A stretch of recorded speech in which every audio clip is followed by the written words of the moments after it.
नमस्कार दोस्तों, स्वागत है आपका आज के मुख्य समाचार में, जिसमें सबसे पहली और बड़ी खबर में आपको बताएंगे कि यूएस विदेश मंत्री का बड़ा बयान। भारत और अमेरिका के रिश्तों से अहम दुनिया में बहुत कम चीज़ें। इसी के साथ दूसरी बड़ी खबर में जिक्र होगा कि पाकिस्तानी पीएम इमरान खान का शर्मनाक बयान, तालिबान आतंकियों को बताया आम नागरिक। तीसरी बड़ी खबर में आपको बताएंगे कि लोकसभा में पेपर उछाले जाने पर स्पीकर ओम बिरला खफा, बोले फिर से हुआ तो लिया जाएगा एक्शन। चौथी खबर में जिक्र होगा कि लगातार बढ़ रही है पीएम मोदी की लोकप्रियता, ट्विटर पर फॉलोअर्स की संख्या 7 करोड़ के पार।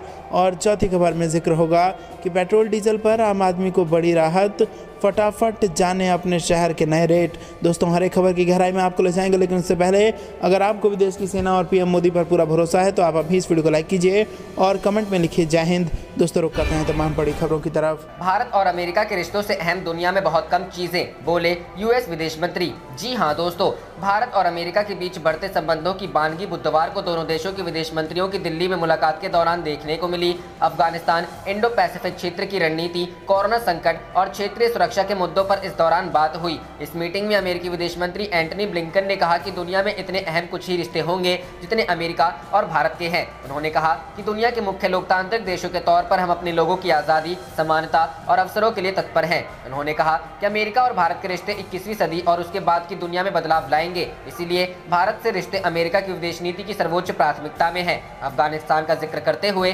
ब्लिंकन ने कहा कि भारत और अमेरिका इस संकल्पना के प्रति कटिबद्ध हैं कि उस देश में संघर्ष का कोई सैन्य हल नहीं है। उन्होंने इस बात पर बल दिया कि शांतिपूर्ण समाधान हो, जिसके लिए आवश्यक है कि तालिबान एवं अफगान सरकार वार्ता की मेज पर आए। उन्होंने कहा, हमारे बीच इस बात पर दृढ़ सहमति है कि अफगानिस्तान की कोई भी भावी सरकार समावेशी और अफगान लोगों का पूर्ण प्रतिनिधित्व करने वाली हो। अंततः यह अफगान नीति और अफगान स्वामित्व वाली शांति प्रक्रिया होनी चाहिए। उन्होंने कहा कि भारत ने अफगानिस्तान के स्थायित्व एवं विकास में अहम योगदान दिया है और देता रहेगा। जयशंकर ने कहा कि यह वार्ता ऐसे अहम पड़ाव पर हुई है जब अहम वैश्विक एवं क्षेत्रीय चुनौतियों के प्रभावी निराकरण की जरूरत है। उन्होंने कहा, हमारी द्विपक्षीय साझेदारी इस स्तर तक बढ़ी है कि यह हमें बड़े मुद्दों से मिलकर निपटने में सक्षम बनाती है। उन्होंने कहा कि कोरोना वायरस महामारी स्वाभाविक रूप से खास प्राथमिकता है। उन्होंने कहा, हमने कोविड से उत्पन्न यात्रा चुनौतियों पर चर्चा की। जयशंकर ने कहा, हमारी नजर अफगानिस्तान, हिंद प्रशांत और खाड़ी क्षेत्र पर है। अफगानिस्तान के संदर्भ में उन्होंने कहा कि विश्व स्वतंत्र, संप्रभु, लोकतांत्रिक एवं स्थिर अफगानिस्तान देखना चाहता है। रुख करते हैं अगली खबर की तरफ। पाकिस्तानी पीएम इमरान खान का शर्मनाक बयान,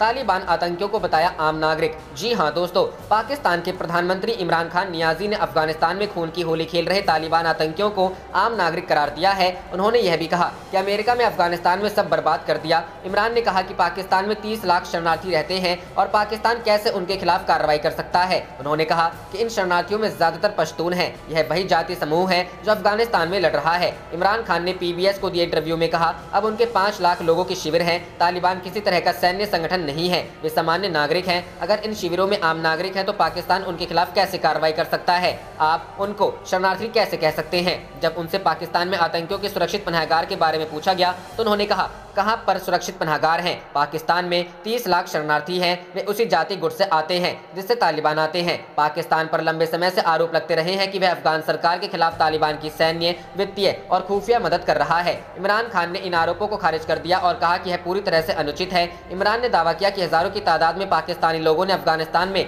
अमेरिकी युद्ध के दौरान अपनी जान गंवा दी, वह भी तब जब पाकिस्तान का इस युद्ध से कोई लेना देना नहीं था। बता दें कि संयुक्त राष्ट्र सुरक्षा परिषद की रिपोर्ट के मुताबिक तहरीक-ए-तालिबान पाकिस्तान के 6000 आतंकी अफगान सीमा के अंदर सक्रिय हैं। वे तालिबान की मदद कर रहे हैं। यही नहीं, तालिबान की मदद करने के आरोपों लेकर पाकिस्तान और अफगानिस्तान के बीच जुबानी जंग तेज हो गई है। उज्बेकिस्तान की राजधानी ताशकंद में पिछले दिनों आयोजित एक अंतर्राष्ट्रीय शिखर सम्मेलन में अफगानिस्तान के राष्ट्रपति अशरफ गनी ने तालिबान को समर्थन देने के लिए पाकिस्तान की जमकर आलोचना की थी। बड़ी बात यह है कि इस दौरान मंच पर पाकिस्तानी प्रधानमंत्री इमरान खान भी बैठे हुए थे। गनी ने कहा कि पाकिस्तान ने तालिबान को मदद करने के लिए 10,000 जिहादी अफगानिस्तान भेजे हैं। रुख करते हैं अगली खबर की तरफ। लोकसभा में पेपर उछाले जाने पर स्पीकर ओम बिरला खफा, बोले फिर से हुआ तो लिया जाएगा एक्शन। जी हां दोस्तों, पेगासस जासूसी मामले को लेकर विपक्ष और सरकार आमने सामने है। बीते कई दिनों से इस मामले में बहस और जांच की मांग को लेकर संसद नहीं चल पा रही है। बुधवार को संसद में कुछ विपक्षी सांसदों ने स्पीकर की ओर पेपर उछाले थे। इसको लेकर आज लोकसभा अध्यक्ष ओम बिरला ने नाराजगी जाहिर की और कहा कि आगे भी हुआ तो वो ऐसा करने वाले सदस्यों पर एक्शन लेंगे। गुरुवार को भी लोकसभा में हंगामा हुआ और कार्रवाई को स्थगित करना पड़ा। कार्रवाई स्थगित करने से पहले स्पीकर ओम बिरला ने कहा कहा कि सदन के कुछ सदस्य ऐसी घटनाओं को दोहरा रहे हैं जो संसद के नियमों के मुताबिक नहीं है। अगर ऐसा ही चलता रहा तो मुझे सदन की मर्यादा बनाए रखने के लिए उन सदस्यों के खिलाफ कार्रवाई करनी होगी। लोकसभा में कांग्रेस नेता अधीर रंजन चौधरी ने सदन हंगामे को लेकर आज स्पीकर ओम बिरला से मुलाकात की। उन्होंने अध्यक्ष से सांसदों को निलंबित न करने का आग्रह करते हुए कहा कि सांसद लोगों की चिंता उठा रहे हैं, सरकार विपक्षी सांसदों की नहीं सुन रही है, इसलिए हंगामा हो रहा है। इस पर लोकसभा अध्यक्ष ओम बिरला ने उनको आश्वासन दिया कि फिलहाल वो निलंबन जैसी कार्रवाई नहीं कर रहे हैं। बुधवार को केंद्रीय मंत्री अनुराग ठाकुर ने बताया था कि लोकसभा में कांग्रेस और टीएमसी सांसदों ने स्पीकर पर कागज फेंके। साथ ही उन्होंने स्पीकर, मंत्रियों और यहां तक कि मीडिया गैलरी पर भी कागज फेंके और तख्तियां दिखाई। इसको सत्ता पक्ष ने काफी कड़ा ऐतराज जताया था। लोकसभा स्पीकर की ओर कागज के टुकड़े फेंकने को लेकर गुरजीत सिंह औजला, टीएन प्रताप, मनिकम टैगोर, रवनीत सिंह बिट्टू, हीबी ईडन, ज्योतिमणि सेनीमलाई, सप्तगिरी शंकर, उल्का, वी मैथिलिंगम, एम आरिफ पर निलंबन की कार्रवाई होने की बात कही जा रही थी। हालांकि फिलहाल ऐसे सख्त एक्शन से स्पीकर ने इनकार कर दिया है।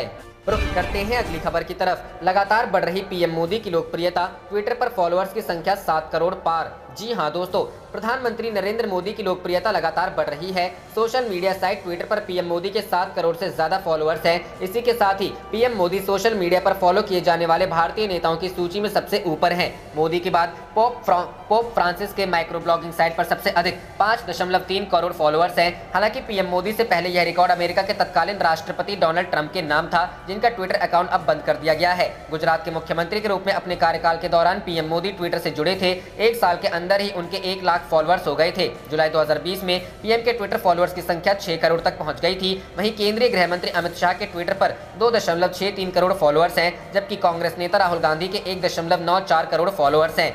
पीएम मोदी अक्सर अपने सोशल मीडिया पर एक्टिव रहते हैं। हर घटनाक्रम पर वह पोस्ट करते रहते हैं। गुरुवार को उन्होंने अंतर्राष्ट्रीय बाघ दिवस पर भारत की बाघ संरक्षण रणनीति के बारे में लिखा। भारत की बाघ संरक्षण रणनीति स्थानीय समुदायों को भी शामिल करने का सर्वोच्च महत्व देती है। हम सभी वनस्पतियों और जीवों के साथ सद्भाव में रहने के हमारे सदियों पुराने लोकाचार से भी प्रेरित हैं, जिनके साथ हम अपने महान ग्रह को साझा करते हैं। पीएम मोदी इसके साथ ही दुनिया के सक्रिय नेताओं की लिस्ट में सबसे लोकप्रिय नेता बन गए हैं। अन्य विश्व नेताओं में अमेरिका के पूर्व राष्ट्रपति बराक ओबामा शामिल हैं, जिनके 12.98 करोड़ फॉलोअर्स हैं। वहीं अमेरिका के वर्तमान राष्ट्रपति जो बाइडेन के 3.09 करोड़ फॉलोअर्स तो हैं। इससे पहले अमेरिका के पूर्व राष्ट्रपति डोनाल्ड ट्रंप भी ट्विटर पर काफी मशहूर थे। उनके 8.87 करोड़ फॉलोअर्स थे, लेकिन अब उनका अकाउंट बंद हो चुका। रुख करते हैं अगली खबर की तरफ। पेट्रोल डीजल पर आम आदमी को बड़ी राहत, फटाफट जाने अपने शहर के नए रेट। जी हां दोस्तों, पेट्रोल डीजल की बढ़ती कीमतों से आम आदमी को बड़ी राहत मिली है। पेट्रोल और डीजल के दामों में आज गुरुवार को लगातार 12वें दिन राहत मिली है। देश की राजधानी समेत सभी महानगरों में तेल की कीमतें जस की तस बनी हुई है।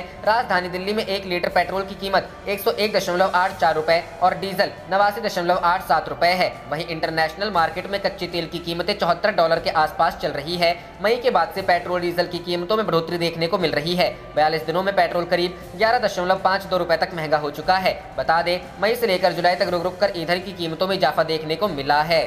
करते हैं अगली खबर की तरफ। कश्मीर में बड़ी साजिश रच रहा पाक, ड्रोन हमले के बाद अब सुरक्षा बलों को आ रहे फेक कॉल। जी हां दोस्तों, जम्मू कश्मीर में ड्रोन हमले के बाद से ही लगातार सुरक्षा एजेंसियों को फर्जी कॉल्स आना शुरू हो गया है। ये कॉल पाकिस्तानी खुफिया एजेंसी आईएसआई की ओर से की जा रही है। खुफिया सूत्रों के मुताबिक सुरक्षा एजेंसियों ने पाकिस्तान की तरफ से भारतीय सुरक्षा बलों को की जा रही इन फर्जी कॉल को लेकर अलर्ट जारी किया है। इंडिया टुडे की खबर के मुताबिक पाकिस्तानी खुफिया एजेंसी आईएसआई लगातार इस पर विचार कर रही है कि वे वरिष्ठ अधिकारी बनकर भारतीय सुरक्षा बलों को की जा रही फर्जी कॉल्स की संख्या को बढ़ाएं। ये कॉल अलग अलग नंबरों से आ रहे हैं और इनमें से बेहद कम ही ऐसे हैं जिन्हें ट्रेस किया जा सकता है। खबर के मुताबिक पश्चिमी सेक्टर में ड्रोन के खतरे के बाद अब इस तरह की फर्जी कॉलों ने सुरक्षा एजेंसियों की चिंता को बढ़ा दिया है। इससे पहले भी सुरक्षा एजेंसियों ने इस तरह की कॉल की जानकारी दी थी और इस पर एजेंसियों के लिए एडवाइजरी भी जारी की गई थी। अगले महीने स्वतंत्रता दिवस के मद्देनजर सुरक्षा एजेंसियों को इस तरह की फेक कॉल्स को लेकर अलर्ट रहने के लिए कहा गया है। साथ ही यह भी ध्यान रखने को कहा गया है कि किसी भी तरह की खुफिया जानकारी लीक ना हो। बता दें कि जम्मू कश्मीर पुलिस ने 23 जुलाई को अंतर्राष्ट्रीय सीमा के पास जम्मू के कर्नाचक इलाके में एक ड्रोन गिराया था। यह ड्रोन पाकिस्तान से भारत की सीमा में आया था। बीते महीने जम्मू एयरफोर्स स्टेशन के पास ड्रोन से विस्फोट हुआ था। इसमें पाकिस्तानी आतंकी संगठनों का हाथ बताया गया था। हालांकि यह विस्फोट तेज नहीं था और इसमें कुछ जवान घायल हुए। रुख करते हैं अगली खबर की तरफ। चीन के साथ पूर्वी मोर्चे पर भारत का बड़ा कदम, तैनात किए राफेल लड़ाकू विमान। जी हां दोस्तों, चीन के साथ सीमा विवाद के बीच भारत ने बड़ा कदम उठाया है। भारतीय वायुसेना ने बुधवार को पूर्वी वायु कमान के तहत हाशीमारा के वायुसेना स्टेशन में राफेल विमान को अपने 101 स्क्वाड्रन में शामिल कर लिया। पश्चिम बंगाल में हाशीमारा के पास पहले पहले मिग 27 स्क्वाड्रन था, जिसे अब सेवा मुक्त कर दिया गया है। यह भूटान से निकटता के कारण भारतीय वायुसेना के संचालन के लिए एक रणनीतिक आधार है। चुम्बी घाटी, जहां भारत, भूटान और चीन के बीच एक त्रिकोणीय जंक्शन है, डोकलाम के करीब है, जहां 2017 में गतिरोध हुआ था। तीनों देशों के लिए त्रिकोणीय जंक्शन चिंता का विषय रहा है। वायुसेना प्रमुख air chief marshal RKS Bhadauria ने कहा कि पूर्वी क्षेत्र में भारतीय वायुसेना की क्षमता को मजबूत करने के महत्व को ध्यान में रखते हुए हाशीमारा में राफेल को शामिल करने की सावधानीपूर्वक योजना बनाई गई है। वह क्षेत्र में चीन से खतरे की बात कर रहे थे। भारत और चीन पिछले 1.5 साल से सीमा विवाद में उलझे हुए हैं और तनाव कम करने और मुद्दे को सुलझाने के लिए राजनयिक और सैन्य स्तर पर बातचीत जारी है। 101 स्क्वाड्रन के गौरवशाली इतिहास को याद करते हुए जिसे फॉल्कन्स ऑफ चंब एंड अखनूर की उपाधि दी गई है। भदौरिया ने वायु योद्धाओं से अपने उत्साह और प्रतिबद्धता को नए शामिल किए गए प्लेटफॉर्म की बेजोड़ क्षमता के साथ जोड़ने का आग्रह किया। उन्होंने कहा कि उन्हें इसमें कोई संदेह नहीं है कि स्क्वाड्रन जब भी और जहां भी आवश्यक होगा हावी रहेगा और यह सुनिश्चित करेगा कि विरोधी हमेशा उनकी उपस्थिति से भयभीत रहेंगे। रुख करते हैं अगली खबर की तरफ। पीएम मोदी आज करेंगे शिक्षा क्षेत्र से जुड़े कई बड़े ऐलान। नई राष्ट्रीय शिक्षा नीति के अमल का 1 साल पूरा। जी हां दोस्तों, नई राष्ट्रीय शिक्षा नीति के अमल को 1 साल पूरा होने के मौके पर प्रधानमंत्री नरेंद्र मोदी गुरुवार यानी 29 जुलाई को देश भर के शिक्षा क्षेत्र से जुड़े लोगों को संबोधित करेंगे, जिसमें शिक्षक, छात्र और अभिभावक सभी शामिल होंगे। इस मौके पर वे शिक्षा क्षेत्र से जुड़े कई बड़े ऐलान भी करेंगे। इनमें सबसे अहम academic bank of credit scheme व स्थानीय भाषाओं में इंजीनियरिंग कोर्स का शुभारंभ शामिल है। खास बात यह है कि academic bank of credit scheme में पढ़ाई बीच में छोड़ना भी अब बेकार नहीं जाएगा, बल्कि क्रेडिट के रूप में जमा रहेगा। जब भी चाहेंगे उसे वहीं से शुरू कर सकेंगे या फिर नए कोर्स को दाखिल में उसका लाभ मिल जाएगा। छात्रों के लिए यह रोचक स्कीम होगी। पीएम मोदी इस मौके पर राष्ट्रीय शिक्षा नीति के तहत 1 साल के भीतर उठाए गए कदमों की भी जानकारी देंगे। साथ ही नीति को आगे बढ़ाने का रोड मैप भी पेश करेंगे। पीएम इसके साथ ही उच्च शिक्षा को नई ऊंचाई पर ले जाने और उसे अंतर्राष्ट्रीय स्वरूप देने पर भी अपनी राय देंगे। शिक्षा मंत्रालय के मुताबिक पीएम इस मौके पर और भी जिन पहलों को शुरू करने का ऐलान करेंगे उनमें स्कूलों में पहली ग्रेड के छात्रों के लिए 3 महीने का नाटक आधारित मॉड्यूल, शिक्षकों के प्रशिक्षण से जुड़ा सफल कार्यक्रम आदि शामिल है। इसके साथ ही उच्च शिक्षा और तकनीकी शिक्षा के क्षेत्र में उठाए गए कदमों की भी जानकारी देंगे। रुख करते हैं अगली खबर की तरफ। यूपी चुनाव को लेकर बीजेपी ने दिल्ली में बनाई रणनीति, सांसदों को बताया मिशन 2022 के लिए क्या करना होगा। जी हां दोस्तों, अगले साल होने वाले उत्तर प्रदेश विधानसभा चुनाव में एक बार फिर से जीत का परचम लहराने के लिए भारतीय जनता पार्टी ने अभी से ही कमर कस ली है। आगामी विधानसभा चुनाव को देखते हुए भाजपा नेतृत्व ने अपने सांसदों को जीत का मंत्र दे दिया है और उत्तर प्रदेश में उनकी भूमिका के बारे में भी बता दिया है। भाजपा नेतृत्व ने सांसदों से न केवल गांव-गांव जाकर यात्रा निकालने को कहा, बल्कि इलाके में टीकाकरण भी सुनिश्चित करने को कहा। दिल्ली कॉन्स्टिट्यूशन क्लब में 2 दिवसीय बैठक के पहले दिन के भाजपा ने यूपी के सांसदों को समय पर कोरोना टीकाकरण अभियान पूरा करने और महामारी की तीसरी लहर को नियंत्रित करने के उपाय करने को कहा। उन्नाव से भाजपा सांसद और उत्तर प्रदेश के पार्टी महासचिव सुब्रत पाठक ने कहा कि पार्टी नेतृत्व ने उन्हें कोरोना रोगियों के इलाज में मदद करने के लिए हर गाँव में एक पुरुष और महिला प्रशिक्षित स्वास्थ्य सेवा स्वयंसेवक नियुक्त करने के लिए कहा है। उन्होंने कहा, आज की बैठक में हमारे संगठन के आगामी चुनावों और कार्यक्रमों में हमारे सभी सांसदों की उनमें क्या भूमिका होगी, इस बारे में चर्चा की गई। टीकाकरण के संबंध में भी चर्चा हुई। हमें टीकाकरण पूरा करने के लिए कहा गया और हमारे सभी लोगों को यह सुनिश्चित करने के लिए कहा गया कि निर्वाचन क्षेत्र को दूसरी खुराक मिले। साथ ही हर गांव में हमें एक प्रशिक्षित महिला, एक पुरुष स्वास्थ्य स्वयंसेवक नियुक्त करने के लिए कहा गया, ताकि अगर तीसरी लहर की संभावना हो तो वह इलाज में मदद कर सके। मेरठ के सांसद राजेंद्र अग्रवाल के मुताबिक बीजेपी नेतृत्व ने सांसदों से कहा कि वे जमीनी कार्यकर्ताओं यानी ग्राउंड पर पार्टी के कार्यकर्ताओं के साथ कंधे से कंधा मिलाकर काम करें, ताकि राज्य और केंद्र दोनों सरकारों का काम हर नागरिक तक पहुंचे। उन्होंने कहा, बीजेपी 12 महीने से काम कर रही है। हमें केवल चुनावों की चिंता नहीं है, क्योंकि जन सेवा हमारे संगठन का आदर्श वाक्य है। हम चुनाव न होने पर भी सक्रिय रहते हैं, लेकिन अब उत्तर प्रदेश में चुनाव आ रहे हैं, इसलिए स्वाभाविक रूप से बैठक में उनके बारे में चर्चा की गई। अगले 6-7 महीनों तक यानी फरवरी मार्च में चुनाव होने तक हमारे सांसद भी जमीनी कार्यकर्ताओं के साथ कंधे से कंधा मिलाकर सक्रिय रहेंगे। उन्होंने कहा कि संगठन के ढांचे के भीतर हम सभी कार्यकर्ता के रूप में अपनी भूमिका निभाएंगे। मुख्य बात यह है कि हमने जो काम किया है, जो काम हमारी सरकार ने किया है, सबका साथ, सबका विकास, सबका विश्वास, वह जारी रहेगा। 4.5 साल में भाजपा सरकार के तहत उत्तर प्रदेश ने बहुत विकास किया है। हम अपनी सरकार द्वारा किए गए कार्यों के आधार पर अगला चुनाव जीतेंगे। उन्होंने कहा कि गुरुवार को बैठक के दूसरे दिन भी इन्हीं बातों पर चर्चा की जाएगी। बता दें कि यूपी बीजेपी सांसदों की बैठक की अध्यक्षता पार्टी अध्यक्ष जेपी नड्डा ने की और इसमें यूपी के मुख्यमंत्री योगी आदित्यनाथ ने भाग लिया। बैठक में यूपी बीजेपी अध्यक्ष स्वतंत्र देव सिंह, सुनील बंसल, महासचिव और बीजेपी के प्रदेश प्रभारी राधा मोहन सिंह भी मौजूद थे। रुख करते हैं अगली खबर की तरफ। यूपी बिहार में भारी बारिश का अलर्ट, देश में और कहां बरसेंगे बादल, जाने मौसम का हाल। जी हां दोस्तों, हिमाचल प्रदेश, लद्दाख से लेकर जम्मू कश्मीर में बादल फटने की घटना के बीच भारतीय मौसम विभाग ने देश के कई राज्यों में अगले आने वाले कुछ दिनों में भारी बारिश की संभावना जताई है। भारत मौसम विज्ञान विभाग ने भविष्यवाणी की है कि दक्षिण बांग्लादेश और उससे सटे उत्तरी बंगाल की खाड़ी और पश्चिम बंगाल पर कम दबाव के क्षेत्र के कारण अगले कुछ दिनों में देश भर के कई राज्यों में भारी से बहुत भारी वर्षा होने की संभावना है। मौसम विभाग ने कहा कि अगले 48 घंटों के दौरान यूपी, पश्चिम बंगाल, झारखंड और बिहार में बारिश की संभावना है। मौसम विभाग की माने तो 30 जुलाई तक जम्मू कश्मीर, हिमाचल प्रदेश, उत्तराखंड, पंजाब, हरियाणा और उत्तर प्रदेश में भारी से बहुत भारी बारिश जारी रहने की संभावना है। मौसम विभाग ने कहा कि ओडिशा, पश्चिम बंगाल, झारखंड और बिहार में 30 जुलाई तक और पूर्वी मध्य प्रदेश और छत्तीसगढ़ में 31 जुलाई तक भारी बारिश हो सकती है। IMD ने आगे कहा कि 1 अगस्त तक पूर्वी राजस्थान और पश्चिमी मध्य प्रदेश में भारी से बहुत भारी बारिश की संभावना है। इतना ही नहीं, मौसम विभाग ने कहा है कि 1 अगस्त को पश्चिम मध्य प्रदेश में कहीं कहीं अत्यधिक भारी वर्षा होने की संभावना है। साथ ही 1 अगस्त तक मध्य महाराष्ट्र के कोंकण और गोवा घाट क्षेत्रों में अलग अलग जगहों पर भारी बारिश हो सकती है। पूरे उत्तर प्रदेश में मानसून की सक्रियता के बीच मौसम विभाग ने अगले 3 दिनों के दौरान राज्य के कुछ हिस्सों में कहीं भारी तो कहीं बहुत भारी बारिश होने का अलर्ट जारी किया है। प्रदेश में बारिश का यह सिलसिला 31 जुलाई तक जारी रहने के आसार जताए गए हैं। वहीं कानपुर देहात के 2 गांवों में दीवार व छत ढहने से दंपति समेत 3 लोगों की मौत हो गई। क्वाड पर अमेरिका ने दिया चीन को जवाब, तालिबान को भी सख्त चेतावनी। जी हां दोस्तों, अमेरिकी विदेश मंत्री एंटनी ब्लिंकन ने बुधवार को अफगानिस्तान से अमेरिकी सैनिकों की वापसी और लगातार जारी संघर्ष को लेकर कहा कि अमेरिका अभी भी अफगानिस्तान में विकास कार्यों में लगा हुआ है। इसके साथ ही हमारा उद्देश्य संघर्ष का समाधान करने के लिए एक मंच पर लाने का है। ब्लिंकन ने कहा, जब हम अफगानिस्तान से अपनी सेना हटा रहे हैं तब भी हम अफगानिस्तान के साथ बंधे हुए हैं। वहां न सिर्फ हमारा मजबूत दूतावास है बल्कि ऐसे कई जरूरी कार्यक्रम भी हैं जो विकास और सुरक्षा सहायता के जरिए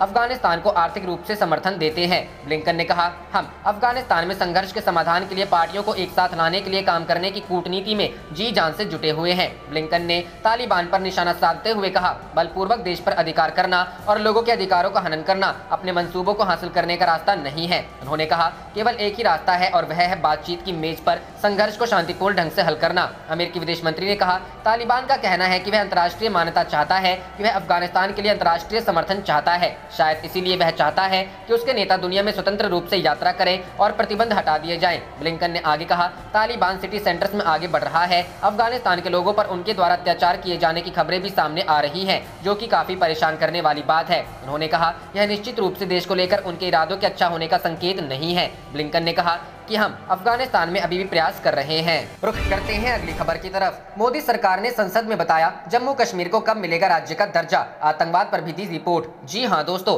केंद्र सरकार ने संसद में जम्मू कश्मीर को राज्य का दर्जा दिए जाने को लेकर अहम बयान दिया है। गृह मंत्रालय की ओर से संसद में बताया गया है कि जम्मू कश्मीर में स्थितियां सामान्य होने पर केंद्र शासित प्रदेश को राज्य का दर्जा दे दिया जाएगा। गृह राज्य मंत्री नित्यानंद राय ने राज्यसभा में कहा कि सही समय आने पर इसका फैसला लिया जाएगा। उन्होंने शिवसेना की राज्यसभा सांसद प्रियंका चतुर्वेदी की ओर से पूछे गए सवाल के लिखित जवाब में यह बात कही। उन्होंने कहा कि एक बार हालात सामान्य हो जाएं, फिर जम्मू कश्मीर को राज्य का दर्जा प्रदान किया जाएगा। जम्मू कश्मीर का 5 अगस्त 2019 को पुनर्गठन किया गया था। इसके तहत लद्दाख को अलग कर दिया गया था। इसके अलावा लद्दाख और जम्मू कश्मीर दोनों को ही केंद्र शासित प्रदेश का दर्जा दिया गया है। हालांकि दोनों के बीच एक अंतर यह है कि जम्मू कश्मीर में विधानसभा होगी, जबकि लद्दाख का गठन चंडीगढ़ मॉडल पर किया गया है। इसके अलावा सांसद सस्मित पात्रा की ओर से जम्मू कश्मीर में आतंकवाद को लेकर पूछे गए सवाल को लेकर भी नित्यानंद राय ने जवाब दिया। गृह राज्य मंत्री ने कहा कि जम्मू कश्मीर में आतंकवाद की घटनाओं में 2019 के मुकाबले 2020 में 59% तक कमी देखने को मिली है। इसके अलावा बीते साल के मुकाबले जून 2021 तक आतंकवाद की घटनाएं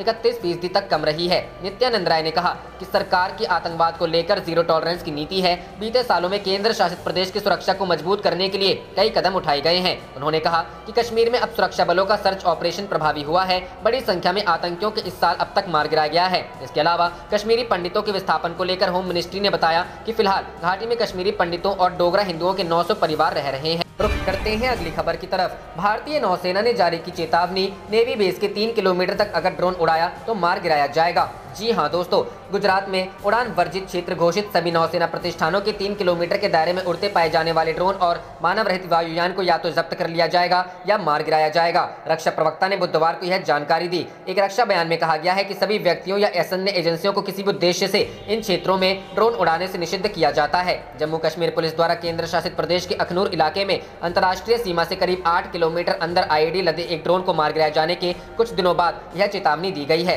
प्रवक्ता ने बयान में कहा, गुजरात में नौसेना प्रतिष्ठान से 3 किलोमीटर की परिधि में आने वाला क्षेत्र पहले से उड़ान वर्जित क्षेत्र है। सभी नौसेना प्रतिष्ठानों के पास इस क्षेत्र में बगैर पूर्व अनुमति के ड्रोन या यूएवी उड़ता पाए जाने पर उन्हें नौसेना द्वारा या तो जब्त कर लिया जाएगा या नष्ट कर दिया जाएगा। रुख करते हैं अगली खबर की तरफ। अमित शाह ने असम और मिजोरम के मुख्यमंत्रियों को दिल्ली तलब किया। जी हां दोस्तों, असम और मिजोरम के बीच सीमा विवाद को लेकर हालात बेहद तनावपूर्ण होने के बीच केंद्रीय गृह मंत्री अमित शाह ने दोनों राज्यों के मुख्यमंत्रियों को दिल्ली तलब कर लिया है। दोनों राज्यों के मुख्यमंत्री सीमा विवाद को सुलझाने के लिए केंद्रीय गृह मंत्री अमित शाह के साथ दिल्ली में बैठक में शामिल होंगे।